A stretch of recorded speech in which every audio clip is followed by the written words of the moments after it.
pessoal? Prontos para mais um mergulho profundo. Vamos desvendar uma lenda urbana que, olha, é de arrepiar. Essa é daquelas histórias que misturam realidade e mistério de um jeito que, sei lá, fica difícil saber onde termina um e começa outro. A Vila Nunaki. A lenda pelo menos coloca ela em Fukuoka, mas a localização exata. Essa ninguém sabe ao certo. E essa névoa de mistério que torna tudo ainda mais interessante, né? Verdade. E para aumentar o suspense, dizem que o único acesso para a vila é por um túnel. O túnel Inunaki, sabe? Já ouvi falar. Dizem que tem até uma placa lá, avisando, tipo, a Constituição japonesa não vale aqui. Imagina só a atmosfera do lugar. Deve ser, sei lá, um clima meio pesado, né? Pesar é pouco. A lenda diz que a Vila Inunaki foi abandonada depois de uma tragédia. Ninguém sabe ao certo o que aconteceu, mas...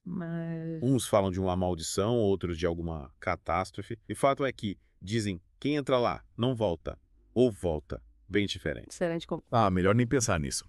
Mas falando em histórias sinistras, você lembra daquela do casal nos anos 70? Eles estavam indo para Ryosayama, aí o carro quebrou perto de uma floresta. Sei. Foram procurar ajuda e acabaram dando de cara com a vila.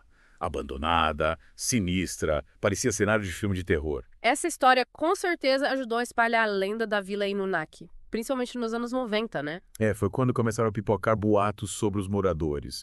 Uns diziam que eles faziam rituais obscuros, outros que, sei lá, que tinham um pacto com alguma entidade maligna. E aí a coisa foi ganhando força, né? A crença de que uma força sobrenatural pune quem ousa entrar na vila. E aí a gente entra num caso real que, deixa tudo ainda mais assustador. Que caso? O assassinato do Omiyama Koichi no túnel Nunaki em 1988.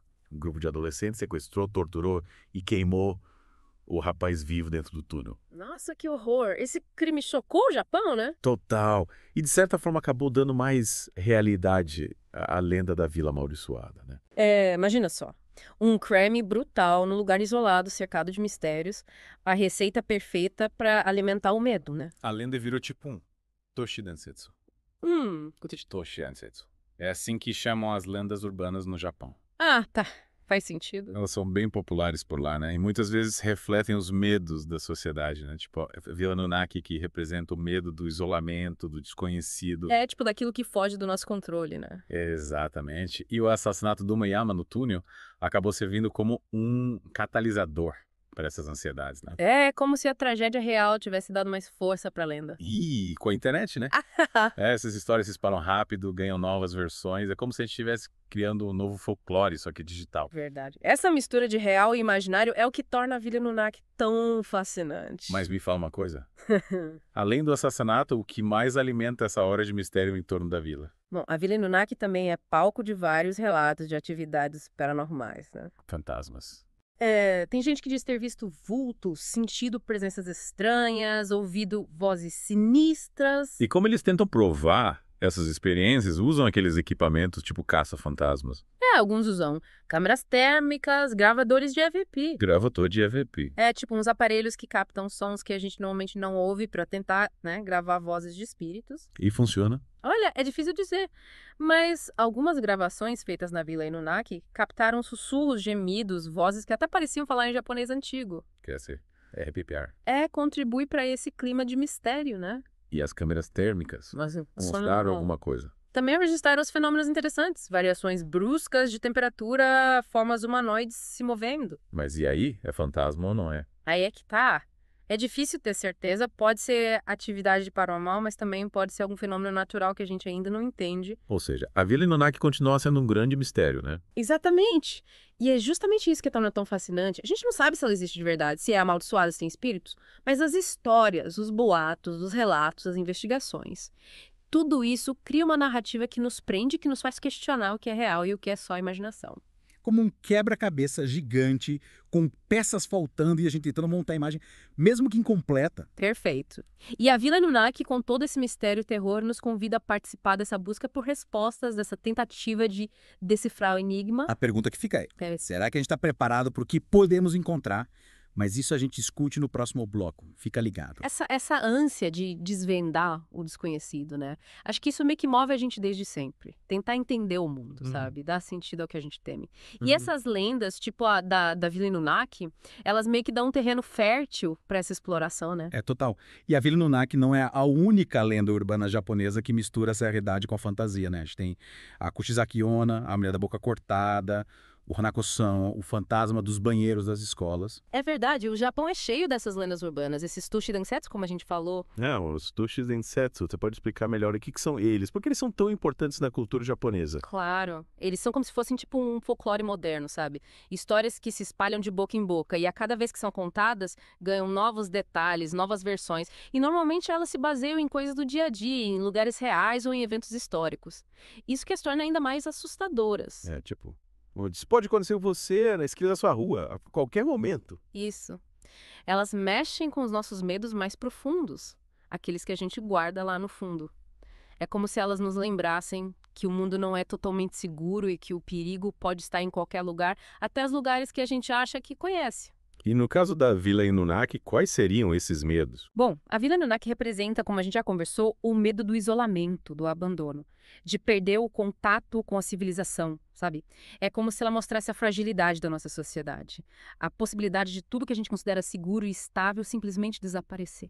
A Vila Inunaki como um símbolo da nossa própria mortalidade, né? Da nossa vulnerabilidade. E essa vulnerabilidade, ela é amplificada por essa crença de que a vila é amaldiçoada, de que existe uma força sobrenatural que pune quem chega perto. Falando em punição, será que o assassinato do Miyama Kuichi no túnel pode ser visto como, sei lá, uma manifestação dessa maldição? Boa pergunta. Isso nos leva a pensar na relação entre o real e o imaginário, né? Entre a crença e a evidência. De um lado, a gente tem um crime brutal, com autores e vítimas reais, que pode ser explicado por fatores sociais e psicológicos. Mas, por outro lado, tem a lenda da vila, que já existia antes do crime, e que, de certa forma, cria um contexto para que ele seja interpretado como a punição sobrenatural. A lenda meio que preparou o terreno, né? É, exatamente. E aí a lenda e o crime se misturam numa coisa só. Uma narrativa que alimenta o medo e a fascinação pelo mistério. Mas e os relatos de atividades paranormais na Vila Inunaki? Como a gente separa o real do imaginário? Da sugestão, da histeria coletiva. É complicado. A gente tem que lembrar que nossa mente é poderosa. E ela pode nos pregar peças, principalmente quando a gente está com medo ou estressado. Num lugar como a Vila Inunaki, com toda essa hora de mistério e tragédia, a nossa percepção fica distorcida. A gente fica predisposto a ver e ouvir coisas, né? Exatamente. A nossa expectativa, o medo, o ambiente, tudo isso influencia como a gente interpreta o que a gente vê e ouve. Mas e aí? Como saber se as pessoas que relatam essas experiências paranormais estão realmente vivenciando algo sobrenatural ou se é só a imaginação delas? É aí que entra a investigação, né? A análise crítica das evidências. Por exemplo, nas gravações de EVP, a gente tem que ter certeza que os sons gravados não são só ruídos do ambiente, interferências ou até mesmo manipulações. E nas imagens de câmeras térmicas, a gente tem que considerar a temperatura, a umidade, a presença de animais. Ou seja, não basta ter o equipamento, né? Tem que saber usar e principalmente ter um olhar crítico. Com certeza. A investigação paranormal exige rigor científico, metodologia, ceticismo. É preciso analisar as evidências com calma, buscar explicações alternativas, antes de sair dizendo que é algo sobrenatural. E se, mesmo depois de tudo isso, a gente não encontrar uma explicação racional? E se as evidências apontarem para algo que a gente não consegue explicar? Aí a gente entra num terreno fascinante e, ao mesmo tempo, assustador. A possibilidade de existir algo além da nossa realidade, algo que a gente não consegue explicar com a física ou a biologia, é, no mínimo, inquietante. É, Vila Inunaki, nos desafiando a ampliar nossa visão de mundo, né? Exatamente. E essa busca por respostas, essa jornada em direção ao desconhecido, é o que torna essa lenda tão cativante. E quem sabe, nessa busca, a gente faça descobertas surpreendentes sobre nós mesmos, sobre o mundo, sobre a realidade. No fim das contas, a Vila Inunaki pode ser um caminho para a gente entender melhor o que nos define como seres humanos. Essa busca por conhecimento, né? É o que nos move, seja desvendando mistérios científicos ou mergulhando em lendas como a da Vila Inunaki. A curiosidade, eu acho, está no nosso DNA. É a Vila Inunaki com essa aura de mistério, sabe? Funciona como um imã para essa nossa curiosidade. Mesmo sem saber se ela existe de verdade, a lenda nos ensina muito sobre a gente, sobre os nossos medos, as nossas crenças, como a gente lida com o que não entende, né? É verdade. A Vila Inunaki é como um espelho, né? Reflete as nossas angústias, as nossas dúvidas. Mas e aí o que realmente importa? É a gente encontrar todas as respostas. Ou será que a grande descoberta é justamente questionar a realidade?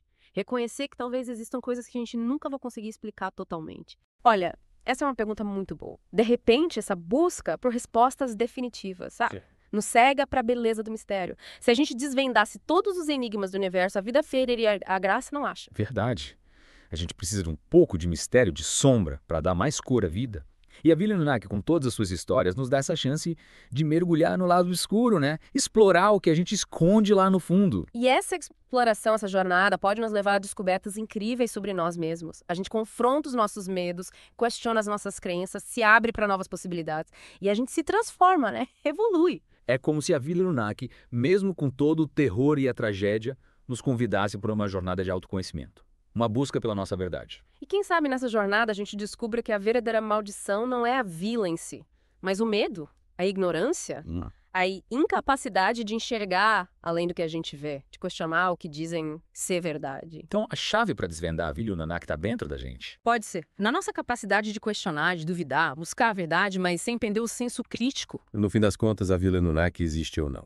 Essa resposta, cada um tem que encontrar por si só, com base no que a gente sabe, mas também na intuição. O importante é continuar buscando, explorando, questionando, sem medo de mergulhar no desconhecido, porque é nesse mergulho que a gente se descobre e se transforma. É isso aí.